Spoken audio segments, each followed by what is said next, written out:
question is around Apple's terms of services, and there were some changes that were recently made around that made some of your developers think that Apple might want to exclusively own the analytics and the advertising business. And I just wondered if that is the case, and if it's not, could you help clarify when we might understand? Yeah, sure. We found a really interesting thing. We're real naive about this stuff.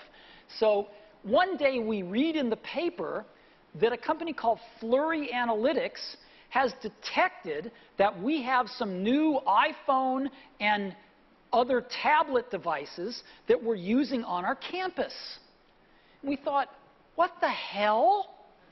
And the way that they detected this was they're getting developers to put their software in their apps, and their software is sending out information about the device and about its geolocation and other things back to Flurry.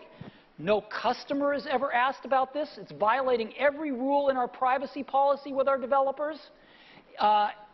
And we went through the roof about this. So we said, no, we're not going to allow this. This is violating our privacy policies, and it's pissing us off that they're publishing data about our new products. So we said that we're only going to allow these analytics that don't give device information, and therefore solely for the purposes of advertising. Solely for the purposes of advertising. In other words, if a developer needs to put some analytics in their app that sends some information out to an advertiser so that they can make some money, because we're not going to be the only advertiser. There's others, and we're not banning other advertisers from our platforms. They can do that. But they can't send data out to an analytics firm who's going to sell it to make money and publish it to tell everybody that we have devices in our campus that we don't want people to know about. That we don't need to do. Okay. Is that clear?